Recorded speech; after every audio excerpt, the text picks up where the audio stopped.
press here. Home down the fourth. No, you still need Yeah, You want me to introduce you next? I'm working from home mostly for a while. Yeah. Are you? Why don't you go first? Well, we do some of our interviews over the internet, but we try to get the people if we can. Oh, that's good. Just put them over there and What we need is just put the mic on a mic stand. Oh, that's good. We try to, Hmm? try to go by the guidelines. That's him. I'm just audio. We don't have any. It's posted. Sometimes lights. So far, so nothing. Video, audio, we're looking at YouTube video and audio. Who do you got covering hot news in Montgomery? Well, Mallory did a Hey, piece. when you get done, Jerry, you can listen. My phone, I'm sorry, I can't get my emails now. Why is that little town so tumultuous? I wish I knew. I Of course, wish I you do that knew. down here. Oh my It's God. such a little town to have such Drama. a nucleus. Constant. Because you can do it down here, I can use my phone. It's a quasar among Lycoming County. It's a hot spot, but it's tiny. It is tiny. And it pulsates, I and give it doesn't ever I give seem you the full time. I give you to the settle full time. down and relax But I gotta and have become like normal. It pulsates. You're right, you're right, you're exactly right. It's never ending. Hey, the DA's office called me. I made a nice little power line for others. Brian, you can go first and introduce you. Not in the borough. Okay. Okay. But he moved, he was living in the borough. I guess you roll the big hook comes off the side. And to be honest, I would have rather guessed the age of us, the borough was laid out. That's going back. You know, back in You, the yeah. 1800s. You know, everything was down by the river. The cartoons were funny. You guys ready? Somebody wanted to look on the hill, they lived up to the water, that was the, you know, that was the source point. So, yeah, the borough, that was, anyway, so, I was, does he really live there? And I said, I was at a Christmas party. Good morning. I'm Matt Mcdermott, Director of Administration for Lycoming County. And I just wanted to give an update on county government operations and its status. Phased-in approach to the reopening of county government to the public will continue to be executed in parallel with the state reopening plan, its directives, while moving from the red phase to the yellow phase and eventually to the green phase. Lycoming County moved to the yellow phase on the 8th of May. Our county employees have returned to traditional hours beginning on 4 May, and departments should return to normal internal operations. All Lycoming County facilities will maintain the practice of scheduled appointments or court proceedings. All members of the public are highly encouraged to call first or utilize online resources rather than just stopping by to visit a particular office. I'd like to give an update on recycling through the Lycoming County Resource Management Services. They will be resuming curbside collections for its mandated communities, the City of Williamsport, South Williamsport Borough, and Loyalsock Township starting Monday, June 8th. This schedule has been posted in the Sun Gazette and Web Weekly and on their website. Recycling drop-off sites open at this time are the City of Williamsport, Hughesville Borough, Jersey Shore Borough, Loyalsock Township, South Williamsport Borough, and the self-dump recycling site at the landfill in Montgomery. Additional recycling drop-off sites will not be reopening this week due to capacity issues and due to improper recycling behaviors. Discharging materials next to the recycling drop-off containers is not recycling. It is considered illegal dumping. If the site is full, please take your material home with you until your next visit. Proper recycling habits mean the breakdown of all boxes to help maximize the storage space in the container. Empty all plastic bags and take the bags home with you. Plastic bottles and metal cans go into one container. Please do not bag these recyclables together. If the container is full, do not pile recyclables next to the container. Thank you. I'll be followed by the District Attorney, Ryan Gardner.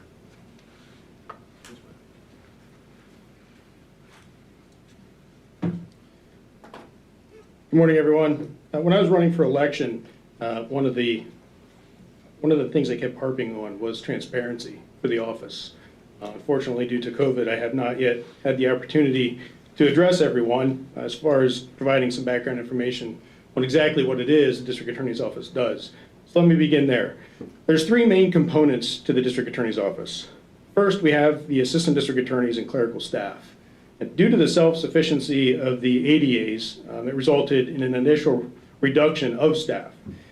Due to various software programs that were utilized by the office before I arrived, in addition to email, the ADAs are largely responsible for generating their own work product. A further reduction in staff, namely not going to be filling a clerical position, will be the position I take moving forward. Our narcotics enforcement unit is the second prong of the District Attorney's Office.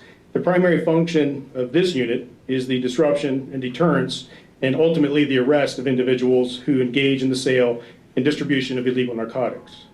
The drug trade today is largely similar to the battle fought by law enforcement for decades. Typically it results in arrest, and that individual is then debriefed, and we work up the hierarchical distribution chain to see where they may have obtained any product that they are distributing illegally. The significant difference between the level of what was experienced years ago and today is the sophistication of the criminal mind. Namely, the clandestine nature of the operations continue to challenge law enforcement.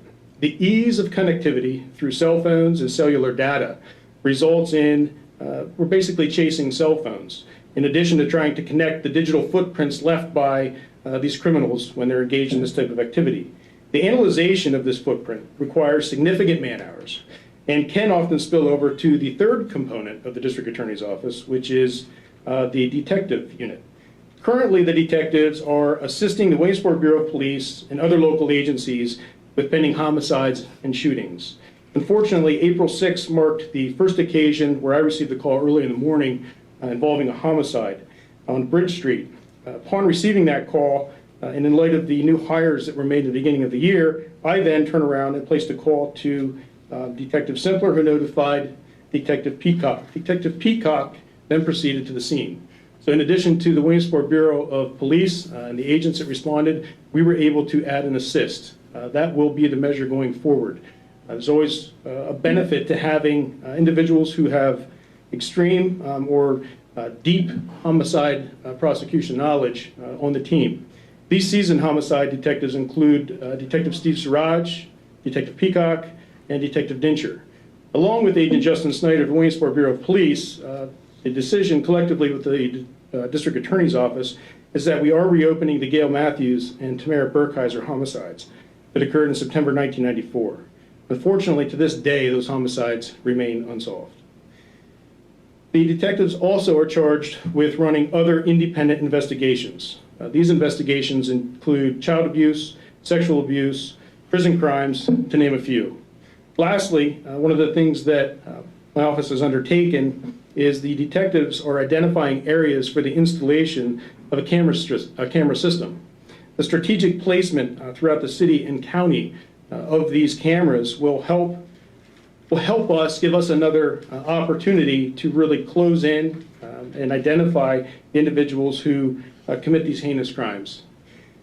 Since taking office, I have been able to identify a number of moving parts within the District Attorney's Office. Those include, obviously, the NEU detectives, the staff, and the ADAs. Add to this the scope of operations of each department on a countywide level. This begs the question: what can be done to efficiently harness all relevant criminal information and data on a countywide level, quickly process this material, and then distribute same to law enforcement?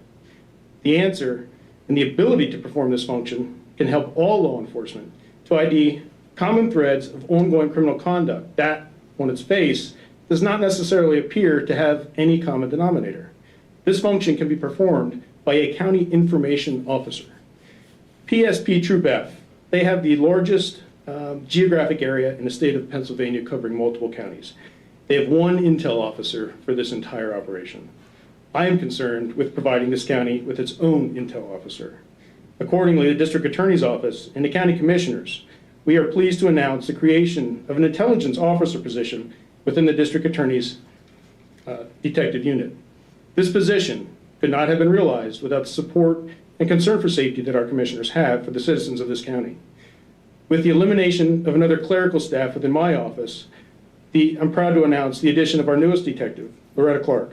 Ms. Clark is the first female detective realized in this county for almost 10 years. I am incredibly confident in her abilities and demonstrated eagerness to learn. She will provide law enforcement with invaluable assistance in our common goal, keeping this county safe. And with that, I introduce our Commissioner, Scott Metzger.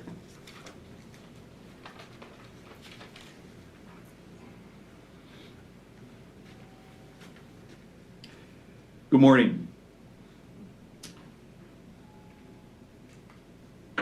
As stated by our district attorney, the Lycoming County Commissioners fully support this position. We have been diligently working throughout the COVID crisis. We have put out 9 different directives throughout our county government with the help of our public safety director, Jeff Hutchins, who is our main point contact for this crisis. One of the things we're going to be voting on tomorrow is the tax bill, county tax bill. The discount period has already passed. We will be voting tomorrow to extend the face period till August 31st. Currently the face period is June 30th, and the penalty would kick in July 1st. We'll be voting on this, extending the phase period till August 31st. We recognize that COVID has impacted our taxpayers, and this is something that we'll be discussing tomorrow at the Commissioners meeting and voting on at that time.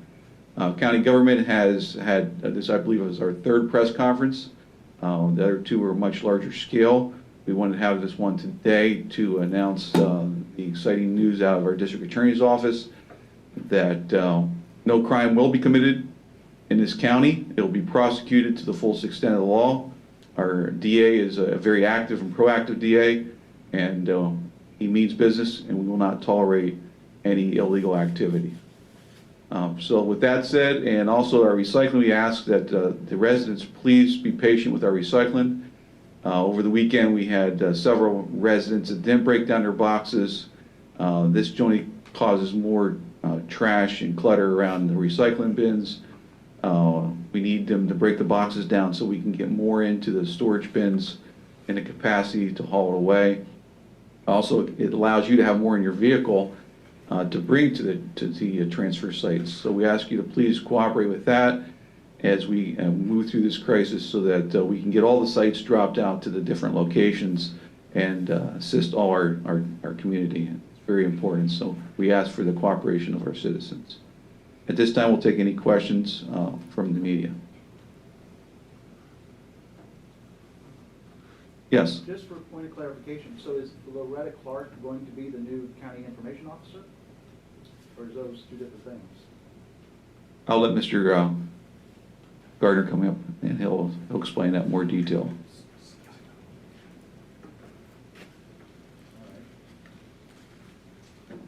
She's going to serve in the capacity of intel officer, yes. She'll also be running cases independent of that as well. Her primary function is going to be harnessing that information, processing it, and distributing it as quickly as possible to all law enforcement in Lycoming County. Any other questions for me? District Attorney Gardner, recently you referred a case out of your office to the Attorney General's office. Would you care to revisit the press release that you put out? No, at this point, in light of it being formally referred, I would have nothing to say in addition to what I initially released. Any other questions for me? Thank you. Any other general questions?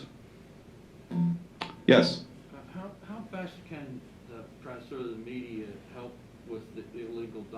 dumping that's going on at certain recycling areas. How can we best get that message out? Just explain that when a person proceeds to these sites, to please break down their cardboard. Over the weekend, they were leaving their cardboard laying out next to the bins. If they break down the cardboard, there's now a metal bar that is been inserted into the welded into the recycling bins, and that is so that people have to break down their cardboard so we can get more into the dumpsters.